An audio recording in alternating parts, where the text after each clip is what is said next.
प्रदेश में एक बार फिर बड़ा सड़क हादसा हुआ है। यह हादसा पौड़ी कोटद्वार रोड पर बुआखाल के पास हुआ, जहां एक कार हादसे का शिकार हो गई। इस हादसे में कार सवार 4 लोग घायल हो गए, जिन्हें उपचार के लिए जिला अस्पताल पौड़ी लाया गया। जानकारी के मुताबिक कोटद्वार से पौड़ी की तरफ आ रही एक कार बुआखाल के पास अचानक अनियंत्रित होकर सड़क से नीचे घर की गैलरी में जा गिरी, जहां खड़े वाहन भी कार की चपेट में आ गए, जिसकी वजह से अन्य वाहन भी क्षतिग्रस्त हो गए। गनीमत रही कि हादसे के वक्त नीचे कोई मौजूद नहीं था। वहीं इस हादसे में कार सवार 4 लोग बुरी तरह से घायल हो गए।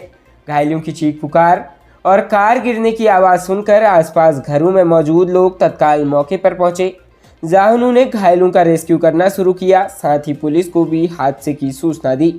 किसी तरह से उन्होंने कार सवारों को बाहर निकाला और सड़क तक लाया। फिर वहां से घायलों को एम्बुलेंस की मदद से उपचार के लिए जिला अस्पताल पौड़ी पहुंचाया गया। फिलहाल सभी घायलों का जिला अस्पताल पौड़ी में उपचार चल रहा है।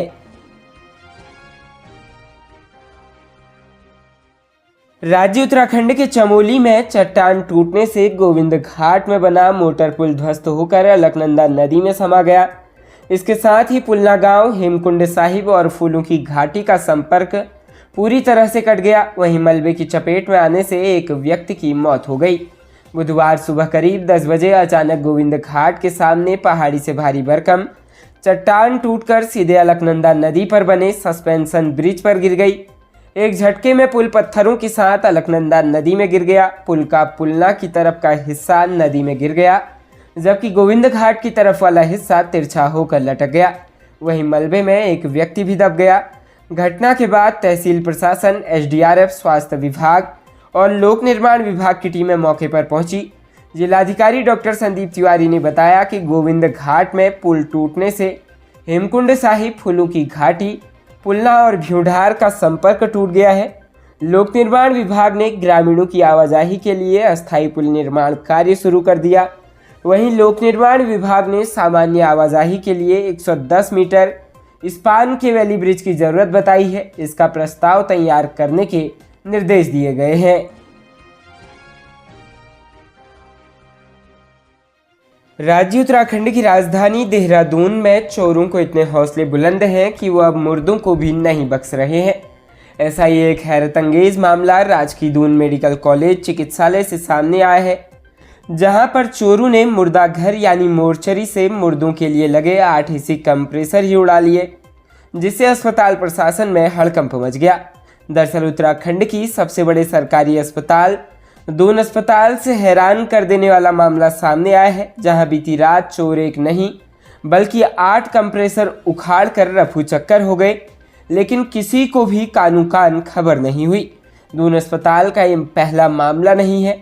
इससे पहले भी चोर पानी की टैप जैसी चीजें चुरा कर ले जा चुके हैं।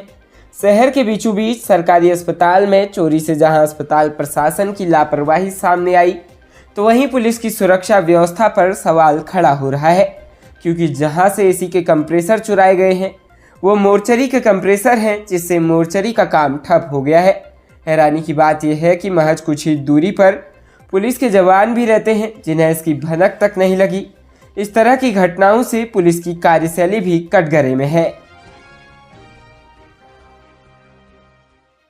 प्रदेश की राजधानी देहरादून के पटेल नगर क्षेत्र में बंद घर में चोरी करने के मामले में पुलिस ने 2 आरोपियों को पाम सिटी के पास से गिरफ्तार किया। आरोपियों के कब्जे से करीब 9 लाख रुपए की ज्वेलरी बरामद हुई। गिरफ्तार दोनों आरोपी शातिर किस्म के अपराधी हैं और मेरठ से देहरादून घूमने आए थे। इसी बीच उन्होंने पटेल नगर क्षेत्र में बंद घर को देखकर चोरी की घटना को अंजाम दिया था। बहरहाल पुलिस ने दोनों आरोपियों को न्यायालय में पेश कर जेल भेज दिया है। बता दें कि 26 फरवरी को नमनदीप निवासी विद्या विहार ने शिकायत दर्ज कराई थी, जिसमें बताया गया कि 25 फरवरी को दोपहर के समय वह सपरिवार अपने निजी कार्य से हरिद्वार गए थे। 26 फरवरी को जब वह घर वापस आए तो देखा कि घर के ताले टूटे हुए थे और सारा सामान बिखरा पड़ा था। सोने और चांदी की ज्वेलरी गायब थी। पीड़ित की शिकायत पर पुलिस ने अज्ञात आरोपी के खिलाफ मुकदमा दर्ज किया था। मामले का खुलासा करने के लिए कोतवाली पटेल नगर स्तर पर पुलिस टीम गठित की गई। गठित टीम ने घटनास्थल और उसके आसपास आने जाने वाले मार्गों पर लगे सीसीटीवी कैमरों को चेक किया।